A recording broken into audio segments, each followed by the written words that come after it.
There are some people who, no matter what you present in front of them in terms of facts and data and arguments, still hate gold and silver. They may be very intelligent people, but there's just something they don't get about gold and silver. And in this video, we're going to talk about that with one very influential person. That is Dave Ramsey, as we discuss his latest thoughts on gold and silver and what he said about them before when they were starting to rise dramatically.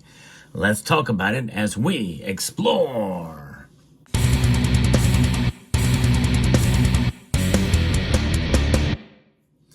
There's not a whole lot that is out there lately since gold and silver started really picking up in price from Dave Ramsey. I've done some research, have not found anything where he's taken any calls on it. And there may be a reason for that. Well, because gold and silver have performed far above inflation in 2024. The last thing I could find was about a year ago, which was before the big rise in gold and silver's price. And he had very negative things about gold in that video. So I found something from 11 years ago where the prices were going up. And his argument against gold and silver was the fact that over a 50-year time span, it's not done a whole lot, and it's not performed very well. It's only until recently that it's picked up, and he can make that same argument again here today. And of course, when you look at the track record in terms of the market price, that's only one aspect of it. You have to look at through the long course of time. And of course, he was right to look at that long span of period to be able to give you some analysis of what it's done. But when you look at it adjusted for inflation, silver has kept up with inflation, and so has gold. In fact, he mentions the number 2% as a number. Well, that's the Fed's target for inflation. When inflation is higher, well, typically silver and gold tend to rise a little bit more. Not necessarily in lockstep, but indeed they do. And of course, there are always price dips and even long periods of time when the prices fall. In fact, you never know. We could run into those periods and those time periods again. And that might be a case to consider accumulating gold and silver, because really it is up to the individual. Summit Metals is our sponsor, and they have really competitive prices, fast shipping, and great customer service. And when you buy from Summit Metals at a lower price, well, that's going to help your dollar cost average. And that's really the foundation for what gold and silver do. You have to be strategic when you buy both of these metals. But if you do it on a consistent basis, you will protect your wealth. And of course, there's times to buy and times not to buy as well. So those are the things to keep in mind.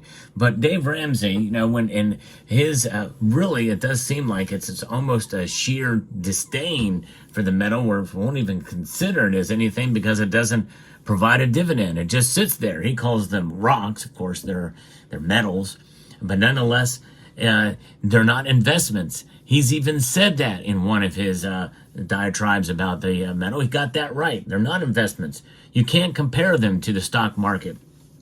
You can't compare them to speculative assets of any sort because they aren't speculative. In the long run, they are indeed something that should be seen as a store of wealth outside of the system, outside of the entire system. That's what it's about. It's about protecting your wealth outside of the system we find ourselves apart. They have lasted a lot longer than any kind of market trends or the stock market or the prices of individual stocks. And think about it.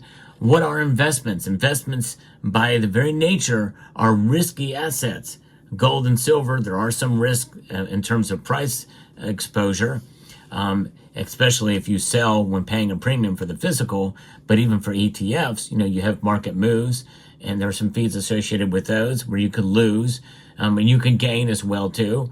There are ways that you can gain with gold and silver buying in that regard. It's probably not the best way to invest, which is why generally overall for the vast majority of buying gold and silver, it should be seen as a hedge against economic instability, which by the way includes inflation.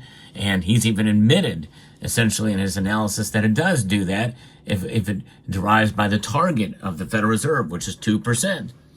And that's if we take his numbers at face value.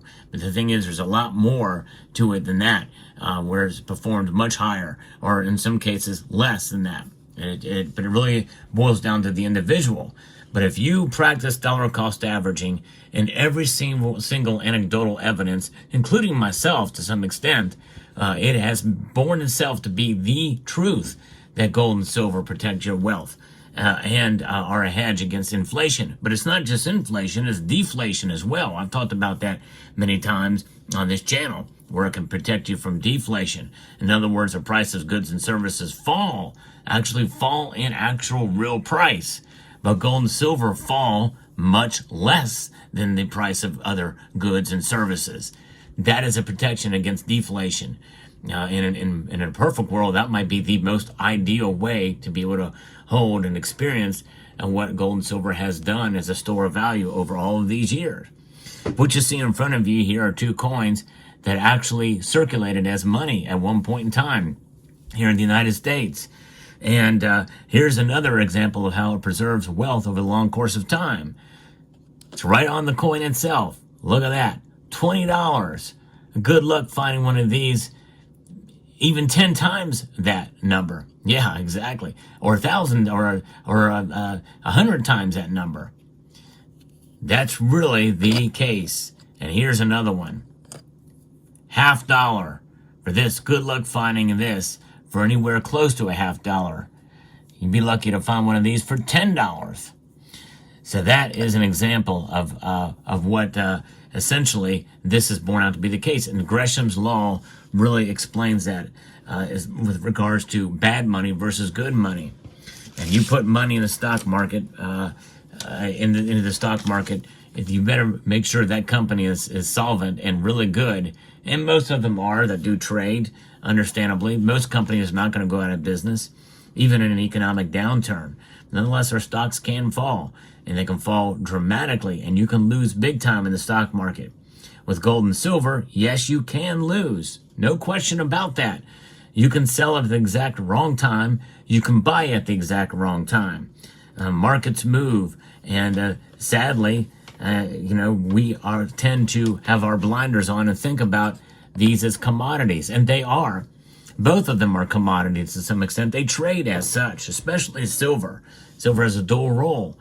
But what Dave Ramsey doesn't understand is the long-term history of gold and silver, which far extends beyond the market price.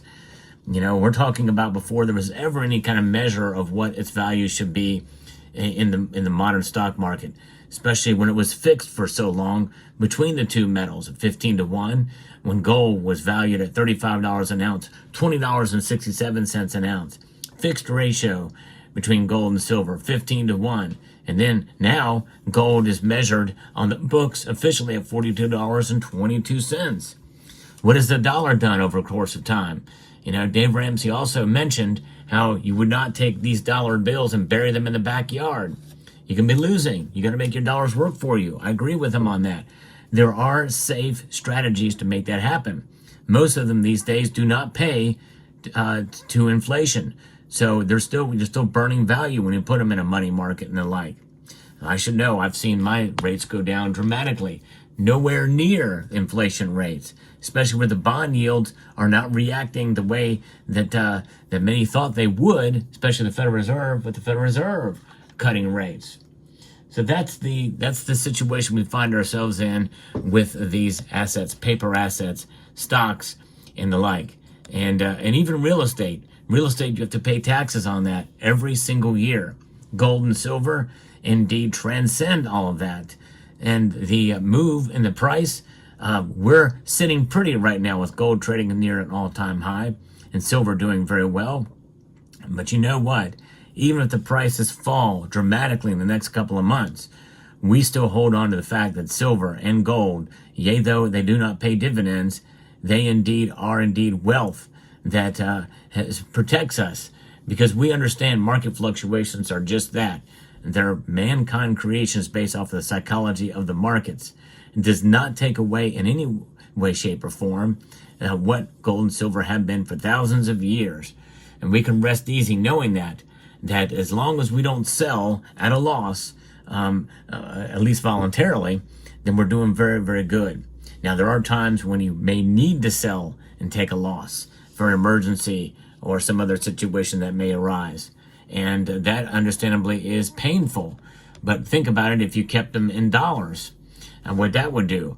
Or if you took a risk in the stock or crypto market and took a big loss too, you're not doing very well. And yes, there is the potential for larger gains in the stock market, but you're taking a fairly big risk there.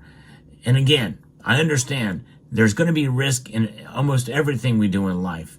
Precious metals are not excluded from that because we are at the mercy of the price whenever we buy it and sell it.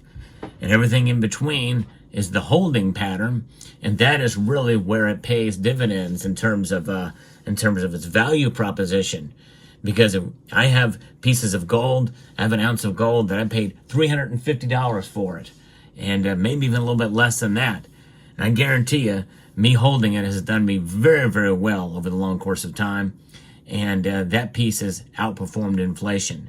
Same thing with silver. I have an ounce of silver that I paid $6-7 an ounce for. I guarantee you that has even outperformed inflation over the course of time. At the very least, it's kept up with it. So there you have it. And it really is individual, but it's also the track record of the markets. You take a 120-year price, look at the price of silver and gold over the last 100 years, adjusted for inflation, you will see it right there. Averaging it all out, and they do protect your wealth. So there you have it. Let me know what your thoughts are in the comment section below. I hope you found this video informative, insightful, and educational. Would like to extend a multitude of gratitude to each and every one of you for taking the time to watch, and encourage you to please rate, share, comment, and subscribe.